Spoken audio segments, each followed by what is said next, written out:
दो कैटेगरी होती है, एक शिया एंड दूसरी सुन्नी।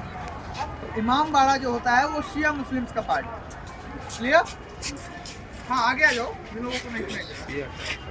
इमाम बाड़ा शिया मुस्लिम्स का पार्ट होता है। क्या होता है इमाम बाड़ा? क्या प्रेयर पॉइंट नहीं होता है इमाम बाड़ा, इज नॉट प्रेयर प्लेस। तो होता क्या है, इमाम बाड़े के अंदर एक ऐसा हॉल होता है जिसके अंदर मॉर्न मीटिंग्स की जाती है। सब लोग जानते हैं मॉर्न मीटिंग्स क्या होता है? हाँ, मॉर्न मीटिंग यानी कि शोक की मीटिंग। शोक यानी कि दुख की। एक महीना होता है रमजान का, 2 महीनों में रमजान का महीना होता है। वो महीना शिया मुस्लिम्स के लिए काफ़ी शोक का होता है। तो उस महीने में जो शिया मुस्लिम होते हैं वो अपनी मॉर्न मीटिंग परफॉर्म करते हैं। कहाँ पे? डिसाइड द हॉल ऑफ इमाम बाड़ा। उसको इमाम बाड़ा 1775 में जब तुम लोगों को वहाँ पे रेजिडेंसी में एक्सप्लेन किया गया होगा, 1775 में आसिफुद्दौला ने अपनी कैपिटल शिफ्ट किया फ्रॉम फैजाबाद टू लखनऊ। जब वो लखनऊ आए, nawab was basically from Persia and they was Shia Muslim. नवाब थे वो शिया मुस्लिम। इसलिए जब नवाब यहाँ आए तो उस समय यहाँ पे अकाल पड़ा हुआ था, सूखा, ड्रॉट।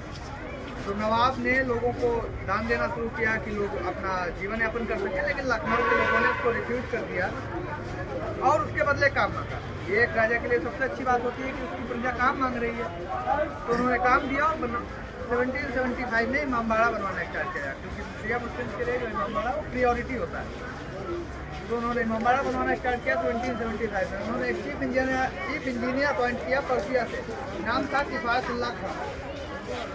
समझ आ रहा है? किफायतुल्लाह खान नाम था चीफ इंजीनियर। उनको अपॉइंट किया, उनके सामने शर्त रखी कि आपको एक ऐसी बिल्डिंग बनानी है जिसको फ्यूचर में कॉपी न किया जाए। ये एक टफ होता है एक इंजीनियर के लिए, लेकिन उन्होंने बनाना स्टार्ट किया और उन्होंने वेट को डिवाइड करना स्टार्ट किया फ्रॉम अंडर द ग्राउंड। और वो वेट को डिवाइड करते हुए लाए। इसीलिए जितनी भी इमाम बाड़े की दीवारें हैं वो अंदर से खोखली है। खोखली में अंदर से रास्ता है, दीवारों के बीच में टनल। अभी हम लोग बड़े इमाम बाड़े में जा रहे हैं, इसके अंदर 3 हॉल है। 1784 में 10 साल बाद ये बन के कम्प्लीट हुआ। इमाम बाड़े के अंदर 3 हॉल हैं, हम लोग जाके देखेंगे। एक मॉस्क सामने जो होगी राइट साइड पे, एक मॉस्क है, मस्जिद, उसका नाम है आसिफी मस्जिद, आसिफी मॉस्क। आसिफी क्यों? आसिफुद्दौला ने बनाया था, इसलिए मॉस्क को आसिफी मॉस्क कहते हैं। इमाम बाड़े को बड़ा इमाम बाड़ा और इमाम बाड़ा आसिफी भी कहते हैं। आसिफी आसिफुद्दौला की वजह से। हाँ आगे चले तो बस आगे स्टार्ट करेंगे। बड़ा इमाम बाड़ा क्यों कहते हैं? इसके अंदर Asia's world's biggest unsupported hall. क्यों वर्ल्ड्स बिगेस्ट अनसपोर्टेड हॉल का क्या मतलब है? जिसको कोई सपोर्ट नहीं दिया गया और वो बहुत विश्व का सबसे बड़ा हॉल। सपोर्ट मैंने बोला कि उन्होंने जो चीफ इंजीनियर थे उन्होंने प्रिंसिपल यूज किया डिवाइडेशन ऑफ वेट।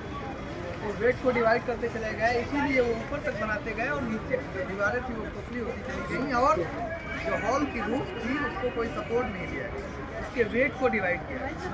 इसीलिए वर्ल्ड्स बिगेस्ट अनसपोर्टेड हॉल है इमाम बाड़े के अंदर। 10 साल में ये इमाम बाड़ा बन के तैयार। इसके पीछे एक और कहानी है। कुछ लोग बताते हैं कि इमाम बाड़ा को 22,000 लोग मिलकर बनाए। कितने लोग? 22,000 वर्कर्स। तो अगर इतना बड़ा ताजमहल इमाम बाड़े ने काम शुरू किया था, वो किया था लोगों की मदद से, कि लोग आएंगे, काम करेंगे, उसके बदले में सैलरी लेंगे और उससे वो अपना जीवन यापन करेंगे।